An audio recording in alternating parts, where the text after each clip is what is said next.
Hello and welcome to GrumbleGrump channel, a channel where every other video you see, or perhaps indeed 2 out of 3, has been initiated at least twice on account of the creator consistently forgetting to purge the memory on his cell phone fondle scrying device.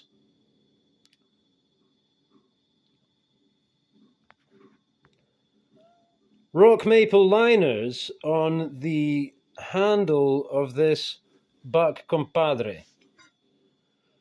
We filled in the gaps in the shit tang with some rubberized epoxy, and then we've nicely scratched it up in anxious anticipation of some epoxy. Still going to be a while though. Has some issues to figure out. I used this shape of hole here in the tang, so I had to try and figure out what do I want to do. I don't have the right carbide bit now. Of course, by the time I thought of this, if I'd ordered it, I would have it by now, or a router or something. I mean, there would be some simple way, I guess, of making that a properly round hole, short of me spending 3 days with a diamond file. But I just decided, we'll just keep them and we'll figure out something. And so I was thinking about Corby bolts and Loveless bolts, and I'm doing the same thing on this sword I got. It's freaking overpriced considering how much work it needs, in my humble opinion, right now. Maybe I'm a little grumpy right now. Perhaps I shouldn't be making a video when I'm grumpy. Well, you tell me. Maybe it's entertaining. I don't know. I suppose it's horses for courses, right? Some people like a little outrage, like a little salt in their soup.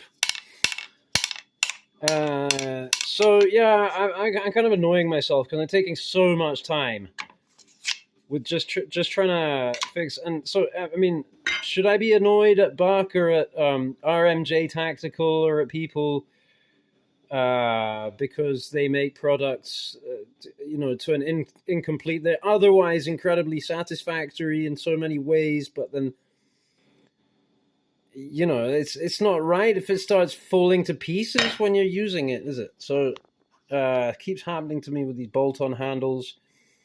And I've had success with epoxy resin. I've had success with lilac pins. And so I thought to try and do like a more sophisticated lilac experiment. And I don't know how it's going to go.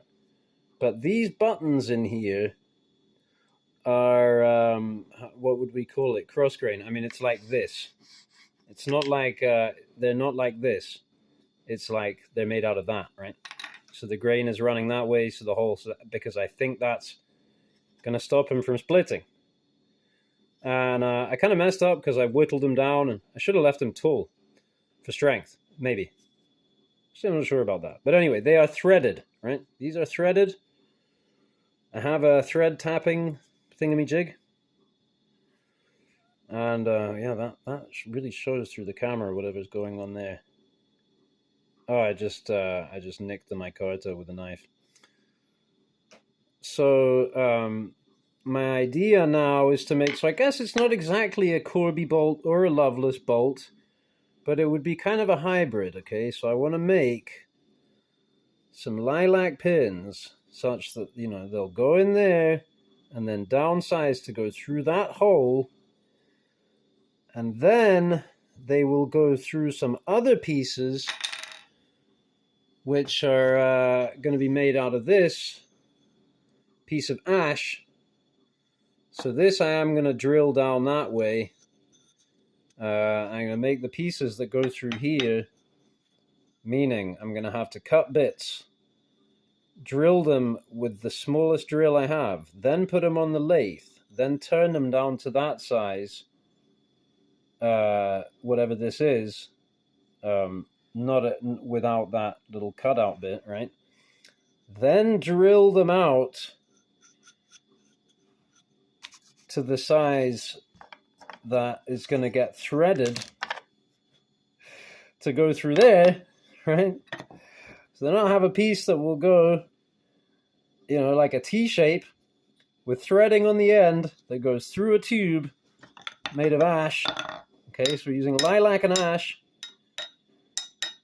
and rock maple in a fairly unconventional way, I would say. But the thing is that I actually have quite a lot of faith in these materials because of the way that they interact with epoxy. If you think about it, for one thing, they're porous, right? Slightly porous. Now, the lilac is quite oily, so I don't think that it is to be considered very porous when it comes to epoxy. However, it is slightly.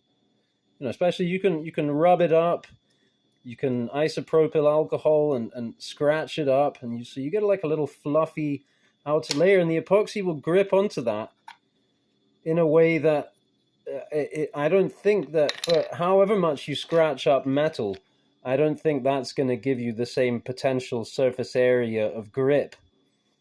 It's just that the epoxy can actually penetrate when you heat wood up. And you heat when you do it hot, it'll actually soak in, right? Because what we're trying to do is make one solid piece out of all of these diverse elements to be united into one thing, right?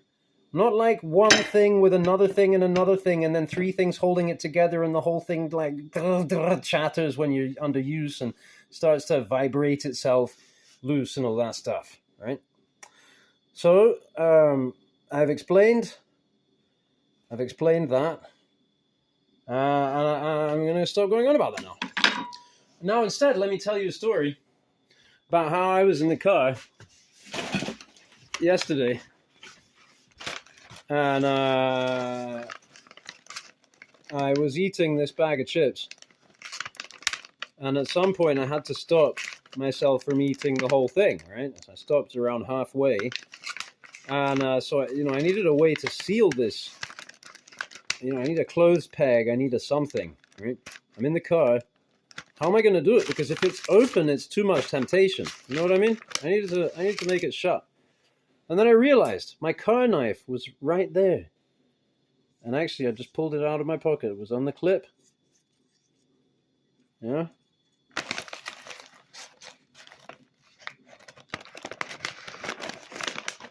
How useful is a pocket knife?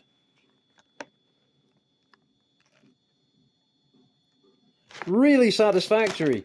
This is an SE chirp that I won from John Clark. I can't remember how. John, if you're watching and you remember and you'd care to remind me, I wouldn't mind being recalled onto the facts of the matter.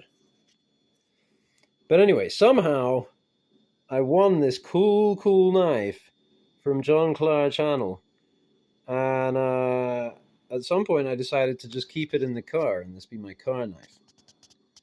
And it comes in very handy, where you're driving with your knees and you got to open a packet. It's right there. Don't have to be fumbling around in the pockets as well. I know men are good at multitasking, but shit can get stressful out on the road.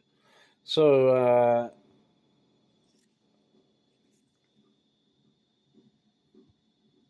we do aspire, among other things, to be a comedy channel. Please don't take everything too seriously. Dongamat tries as a channel not to take itself too seriously. Knives are a serious matter. However, social media, although it is the most important thing in today's world, bar none, it is not to be taken seriously, in the humble opinion of the channel. Thanks for watching.